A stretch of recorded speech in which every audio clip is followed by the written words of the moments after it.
मेरा तो जॉब अच्छा चल रहा है। मेरा तो बिजनेस अच्छा चल रहा है। कोई भी गवर्नमेंट आए क्या फर्क पड़ता है। शायद यही मेंटेलिटी आज आजादी के 70 साल बाद भी हमारे देश को एक ऐसा स्थिति में खड़ा कर दिया जहां पर हजारों ग्रेजुएट्स इवन पीएचडी होल्डर्स को एक पियोन की नौकरी भी नसीब नहीं हो रहा है। देश की 2/3 लोग अभी भी पॉवर्टी में जी रहा है और अगर ऐसा ही चलता गया तो आपके भाई बेटा बेटी पोता पोती के लिए एक अच्छा कैरियर बस एक ड्रीम बन के रह जाएगा। एक तरफ वो पॉलिटिकल पार्टीज जो इलेक्शन आते ही 100-200 हजारों रुपए बांटना शुरू कर देते हैं और दूसरे तरफ इंडिया के लगभग 70% लोग जिनको दिन का 150 रुपए भी कमाना नसीब नहीं होता है, जिनके लिए 100 रुपए मिलना भी एक बहुत बड़ा आशीर्वाद है। यही पॉवर्टी का फायदा उठाते हैं हमारे पॉलिटिकल पार्टीज। मैं आज आपको पूछना चाहूंगा, इसका सोल्यूशन क्या है? कितना नीचे गिर चुका है हमारे देश की पॉलिटिक्स? कैसे पॉलिटिकल पार्टीज मैनिपुलेट करते हैं हमारे देश की जनता को सिर्फ एक वोट के लिए? कौन से चीजों में आपको ध्यान देना है और रेस्पॉन्सिबिलिटीज क्या होने चाहिए वोट देने से पहले? कहीं मत जाइएगा, हर एक चीज को डिटेल्स में एनालिसिस करेंगे। So let's dive into it. कौन है ये लोग? कहां से आते हैं ये?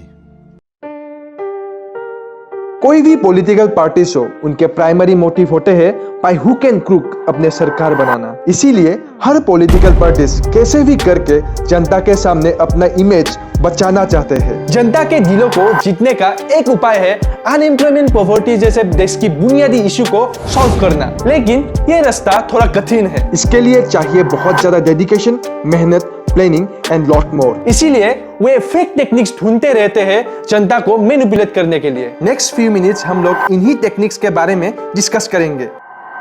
ये लोग पब्लिक के डेटा और इंफॉर्मेशन को यूज करते हैं इन्फ्लुएंस करने के लिए, क्योंकि हमारे देश के लोग बहुत ज्यादा सेंसिटिव है अपने धर्म, कास्ट और अपने देश को लेकर। बहुत सारे पॉलिटिकल पार्टीज एनपीएल या डाटा स्क्रैपिंग जैसी टेक्निक के थ्रू लोगों के नाम, धर्म, कास्ट, हॉबी, इंटरेस्ट आदि इंफॉर्मेशंस निकालते हैं और इस डेटा को मिसयूज करते हैं पब्लिक के इमोशंस को कंट्रोल और मैनिपुलेट करने के लिए। ये सो कॉल्ड पॉलिटिकल पार्टीज देश के गरीबों को भी नहीं छोड़ते हैं वोट के लिए। अपने कार्यकाल के 4 सालों में कुछ किया हो या ना हो, 5वें साल में जबरदस्त पैसे खर्च करते हैं। वेलफेयर स्कीम्स के नाम पे लोगों को 100-200 हजारों रुपए बांट दिया जाता है, डायरेक्टली और इनडायरेक्टली। कई जगहों पे तो अभी भी इलेक्शन से एक दिन पहले दारू की बोतल सप्लाई किया जाता है और एक मैसिव वोट बैंक क्रिएट किया जाता है। भाई साहब कुछ ज्यादा नहीं हो गया? ये लोग देश की आर्मी को as a political weapon use करते हैं वोट हड़पने के लिए। देश के लोगों का एक सेंटिमेंट जुड़े हुए होते हैं जवानों के साथ, इसलिए आर्मी, नेवी और एयरफोर्स की कोई भी अचीवमेंट्स को as a political narrative use करते हैं और ये दिखाते हैं कि देश की रुतबा और शौर्य के प्रमुख कारण यही पॉलिटिकल पार्टीज है।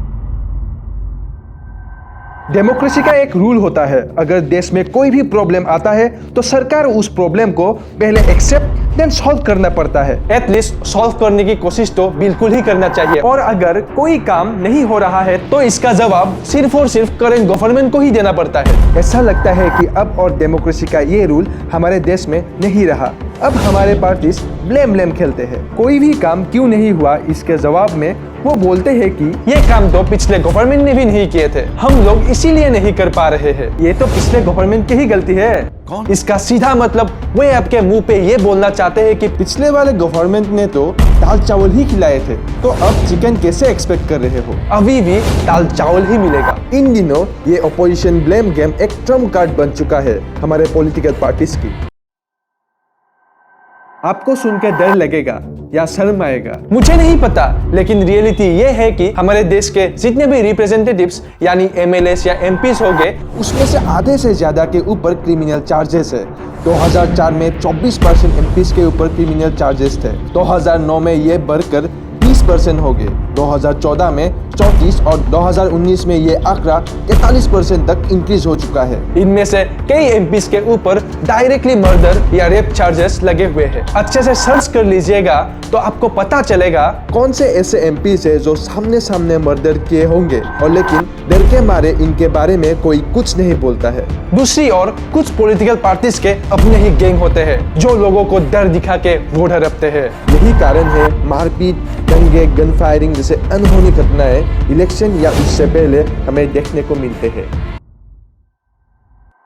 अभी के टाइम पे अगर इंडियन नेशनल न्यूज देखते हो तो आपको ऐसा लगना बिल्कुल नॉर्मल है कि आप इंडिया में नहीं लंदन या अमेरिका में हो। इतना फेक पॉजिटिव न्यूज फैलाया जाता है न्यूज चैनल्स के थ्रू। पॉलिटिकल पार्टीज अपने फाइनेंशियल एंड पॉलिटिकल प्रेशर से डेमोक्रेसी का फोर्थ पिलर को तोड़कर उन्हें अपने छातुकारिता में लगा दिया है, क्योंकि हमारे देश के मैक्सिमम लोग अभी भी पॉलिटिकल पर्सपेक्टिव न्यूज देख के बनाते हैं। ये फेक पॉजिटिव न्यूज लोगों के ब्रेन वॉश करके कोई भी पार्टीज का एक मैसिव फैन बेस क्रिएट करते हैं। ये लोग इतना फैन बन जाते हैं कि इन लोगों के भक्ति के सामने पॉलिटिकल पार्टीज की हर करप्शन, हर नाकामयाबी बस एक मास्टर स्ट्रोक बन के रह जाते हैं। मुझे कुछ दिखाई नहीं दे रहा माँ। अब सवाल आता है, आपको और हमको क्या करना चाहिए? सबसे पहले तो हमें ये डर्टी पॉलिटिक्स का हर एक मूव को समझना होगा और समझाना होगा। ये फेक पॉलिटिकल ड्रामा को एक्सपोज करना पड़ेगा हमारे देश की जनता के सामने। और सबसे इम्पोर्टेंट बात है, हर इंडिविजुअल्स को इंडियन डेमोक्रेसी में पार्टिसिपेट करना होगा और इन डर्टी पॉलिटिशियंस का हर एक पॉलिटिकल एजेंडा को समझना पड़ेगा। अंत में बस ये कहना चाहूंगा कि अगर कोई पॉलिटिकल पार्टी इलेक्शन से पहले ही आपको जॉब दे रहा है या कोई स्कीम्स के तहत पैसा दे रहा है तो बिल्कुल लीजिए ना, क्योंकि यह आपका हक है। लेकिन इसका मतलब ये नहीं है कि आपको उसी पार्टी को वोट देना पड़ेगा। आपको जॉब देके वो कोई एहसान नहीं कर रहा है, बल्कि वो तो आपको पहले ही मिल जाना चाहिए था, इलेक्शन से पहले ही क्यों।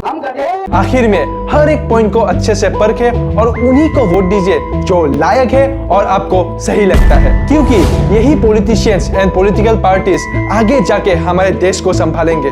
उसी उम्मीद से जय हिंद। हमारे चैनल को सब्सक्राइब करके हमें सपोर्ट कीजिए ताकि हम ऐसे ही इंडिया के सोशल इश्यूज को आपके सामने ला पाए। और अगर इस वीडियो ने आप पे थोड़ा सा भी इम्पैक्ट डाला है तो इस वीडियो को ज़्यादा से ज़्यादा शेयर कीजिए और लाइक कीजिए।